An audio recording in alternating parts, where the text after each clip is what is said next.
Bueno, continuamos con esta cuarta parte del video de asistencia respiratoria mecánica. Ya con esta parte ya vamos a finalizar, ¿sí?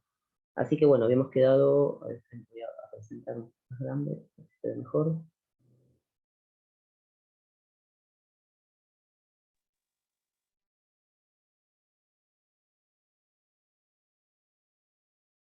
Bien, nos habíamos quedado en esto de adaptarse a los métodos de comunicación no verbal. Ustedes me habían dicho, bueno, esto de si cierra los ojos una vez, sí, si cierra dos veces es no, por ejemplo, ¿no? Podríamos facilitarle, dependiendo obviamente de la lucidez del paciente, algún medio de comunicación, puede ser una lapicera, puede ser una lapicera con un papel, estando ahí con él, viéndola, ¿no? Con esta cuestión de los celulares, bueno, los celulares igual siempre está esta cuestión que no se pueden usar dentro de las terapias intensivas, ¿no? O que pueden interferir con los aparatos. Yo no sé si eso es actual, ¿no? Porque eso era del tiempo mío. No sé ahora si hay alguna restricción, Nadia, usted que trabaja en una terapia intensiva, ¿qué nos puede decir? No se usa. No. Los papás usan celular, pero no, nosotros no podemos usar celular, ni sacar fotos, ni nada por el estilo. Claro, no. No, pero Pero yo no lo decía, usan para comunicar, no, el paciente no tiene celular. claro, está bien. Bueno, bien, adaptarse a los métodos. Ah, y después yo decía esos carteles que están preimpresos también, que pueden señalar, y hay palabras básicas, simples, no como sí, no, tal vez, me duele del 1 al 10 cuánto, y señalan el numerito, ¿sí? Y así, bueno, hay un montón de gráficos que se pueden utilizar en una terapia intensiva, sobre todo con pacientes que están lúcidos, pero con asistencia respiratoria mecánica, así que no pueden tener una comunicación verbal. Bien, adquirir medidas exitosas para afrontar los problemas y ausencia de complicaciones. Ahora un poco intervenciones de enfermería, que es lo que nos había quedado pendiente, que es un poco lo que estuvimos hablando hasta ahora, ¿sí? Incrementar el intercambio gaseoso, intercambio aéreo, promover la limpieza eficaz de la vía aérea, ¿sí? ¿A través de qué? Bueno, de aspiración de secreciones. ¿Qué más, aparte de aspiración de secreciones, se nos ocurre para promover la limpieza eficaz de la vía aérea?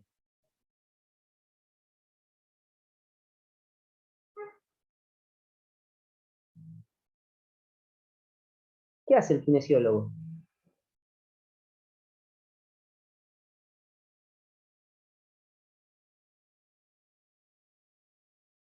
Sí, profe, los movimientos Sí, que por lo... ahí va. La famosa fisioterapia respiratoria.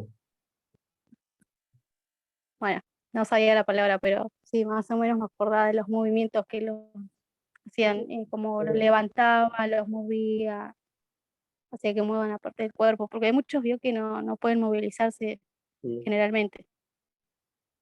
Y eso que usted dice es drenaje postural. Al moverlo de Ah, un ahí lado y está, de otro, ¿sí? exacto. Sí, no me salía la palabra. Claro. Después, percusión, ¿sí? Vibración, drenaje postural, básicamente esos tres. Ahora no se me ocurre otro, hay otro más, pero no lo recuerdo. Pero bueno, son movimientos que podemos hacer, que si bien lo hace el kinesiólogo, también lo podemos hacer nosotros, como parte del proceso del ayudar a la limpieza eficaz de la vía aérea, de las vías aéreas, que solamente también va a incrementar el intercambio aéreo, el cambio gaseoso.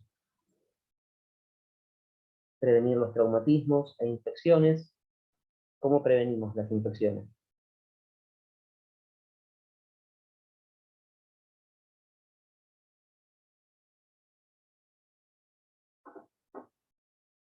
¿Y no es con la sepsis, profe? Con la asepsia, muy bien, sí. Sí. Limpieza adecuada, aspiración de secreciones con técnica estéril. Tengamos en cuenta, ¿no?, que esto de la aspiración de secreciones, antes, ¿no?, se hacía con un tubo que se introducía, se desconectaba el circuito del respirador, prácticamente eso ya estaría en desuso o no se tendría que hacer, sino que hay un circuito cerrado de aspiración, ¿sí? Y con el circuito cerrado de aspiración no estaríamos desconectando al paciente y no tendríamos riesgo de producir algún tipo de infección.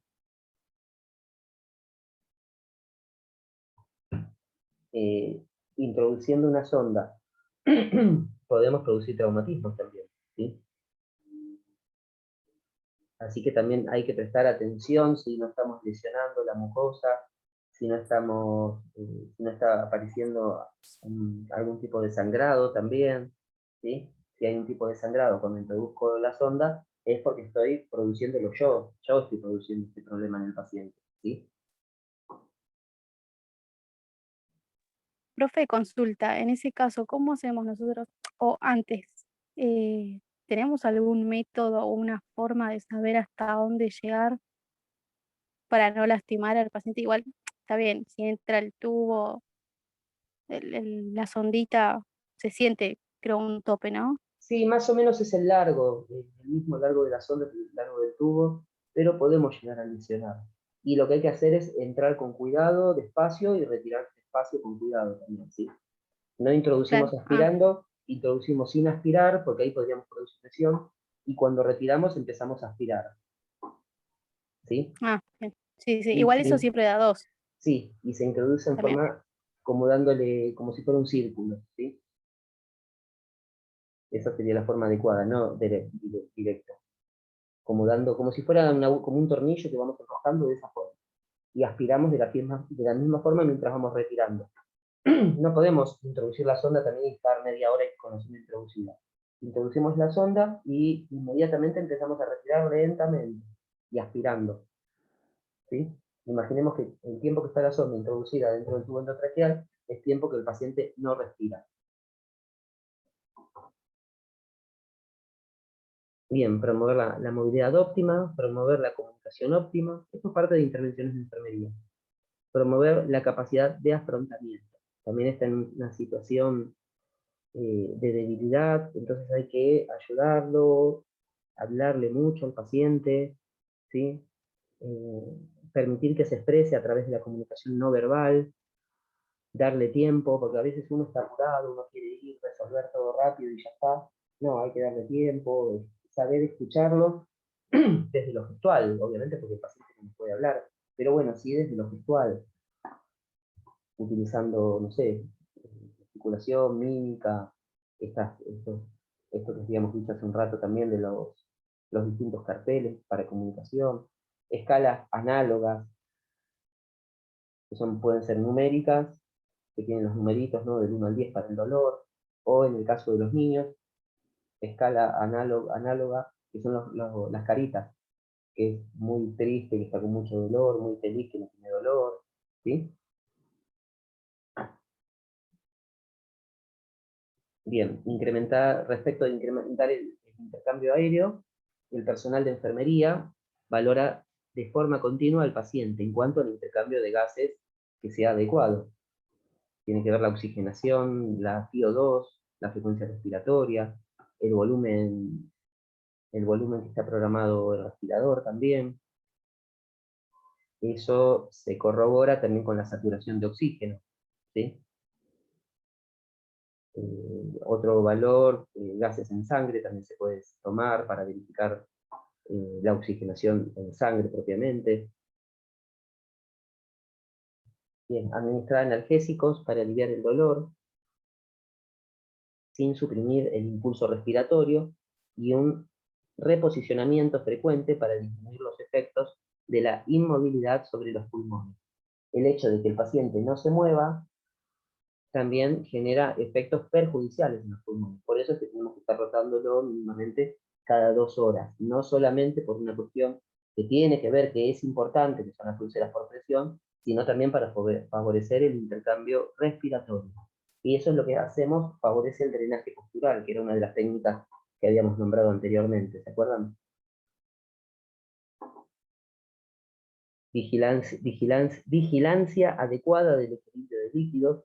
Estos pacientes tienen balance de ingresos y egresos. Administración de fármacos para controlar la enfermedad primaria y los efectos adversos. Bien, otro punto, promover la limpieza eficaz de la vía aérea, valorar la presencia de secreciones, al ocultar los pulmones por lo menos cada 2 a 4 horas, mínimamente 2 horas. ¿Sí? Cada 2 horas estar ocultando los pulmones, verificar si hay presencia de secreciones, y en el caso de haber secreciones, aspirar al paciente. Hay pacientes a veces que son muy secretores porque ya llevan un tiempo con el tubo endotraqueal, o por la patología previa que pueden llegar a tener, ¿sí? Y en ese caso, hay que aspirarlos más frecuentemente. Bueno, aspiración de secreciones, ya habíamos dicho.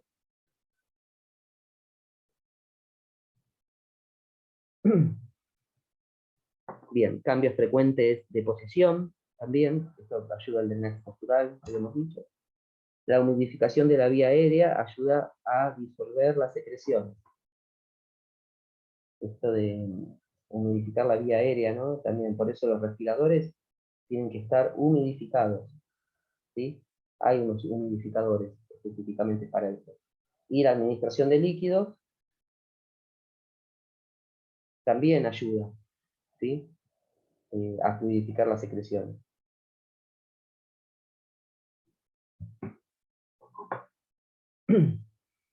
Y bueno, que sea más fácil sacarlas. Sacarlas, aspirarlas. Prevenir traumatismos e infecciones. La presión del manguito se vigila cada 6 a 8 horas a fin de conservarla en menos de 25 milímetros de mercurio. ¿Se acuerdan el balón de neumotaponamiento que había nombrado hace un rato?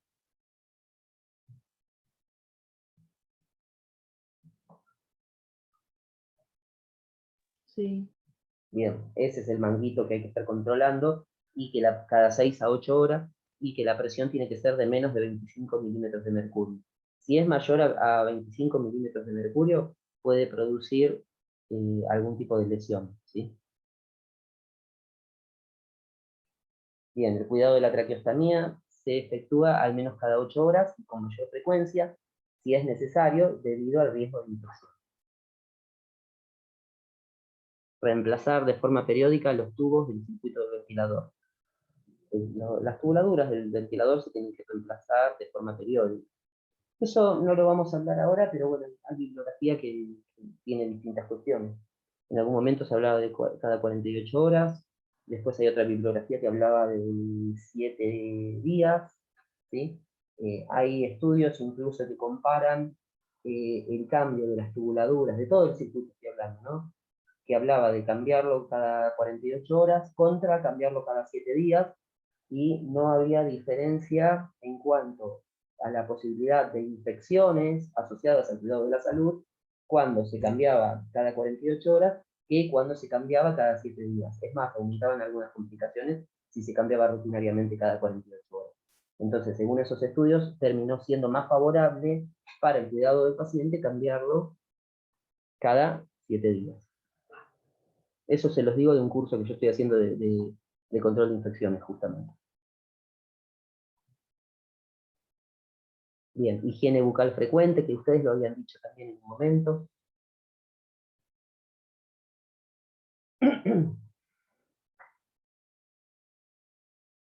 ¿Hay algo que quieran aportar? Digan, por favor.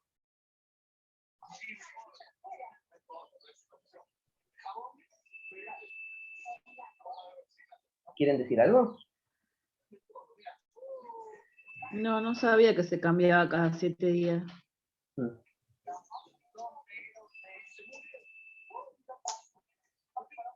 ¿Lo cambian de otra forma ustedes? No sé, como yo estoy de fin de semana, nunca vi cómo lo cambiaba. Claro, a lo mejor se establece cambiarlo en la semana. Puede pasar eso también. Pero tiene que tener un cambio.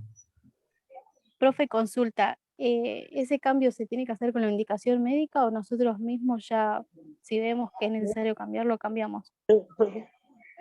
Son cuidados propios de enfermería, eso lo podemos cambiar nosotros mismos. Pues es lindo, no sé. Listo. No. Bueno, Promover la movilidad óptima, el personal de enfermería ayuda al individuo en estado estable a levantarse de la cama y cambiarse a una silla tan pronto como sea posible. Eso ya es un paciente que tiene que estar muy estable. Ejercicios activos y pasivos, esto de mover las piernas, moverle los brazos, ayudarlo a hacer movimientos naturales, ¿sí? Para no perder movilidad. La persona que está con respirador hay que moverle también los brazos, todo para que tenga movilidad, circulación.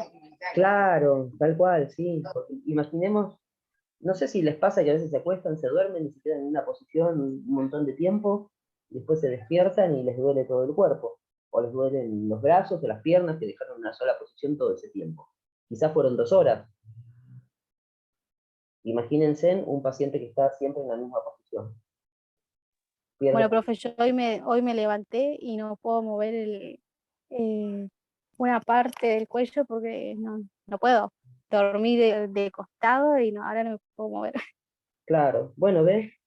Y eso fue un rato. Imagínense estos pacientes que están un montón de horas así. Y bueno, la funcionalidad de los brazos, las articulaciones, darle movimiento.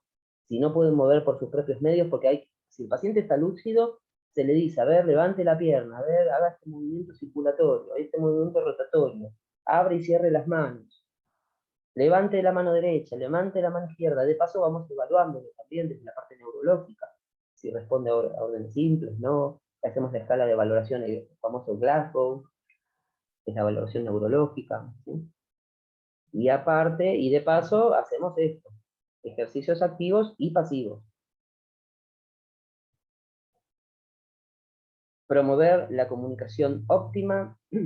Es importante crear métodos de comunicación alternativos, como los que ya habíamos descrito anteriormente. Ofrecer técnicas de comunicación, lectura de labios, una libreta, lápiz.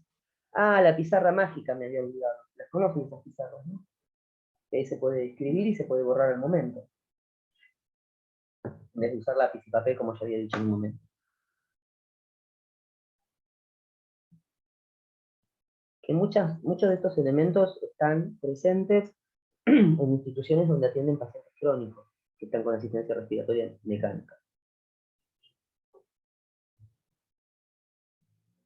Bien, promover la capacidad de afrontamiento, se debe alentar a los familiares a expresar sus sentimientos acerca del ventilador. Explicar el procedimiento cada vez que se lleven a cabo.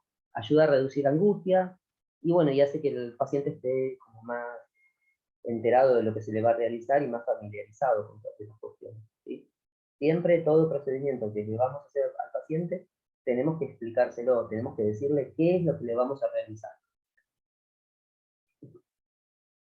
Ah, en un momento me habían dicho, vamos a ver el famoso destete del respirador. Bueno, algo de eso parece que hay acá. El retiro gradual del ventilador es una desconexión que tiene que ser de forma gradual, no que voy, agarro, desconecto todo y le saco el tubo, ¿sí? No, tiene que ser de forma gradual, lentamente, paso a paso. Retirar al paciente poco a poco el ventilador. Retiro del tubo endotraqueal y retiro del oxígeno. Eso ya sería lo único. Bien, retiro gradual del ventilador.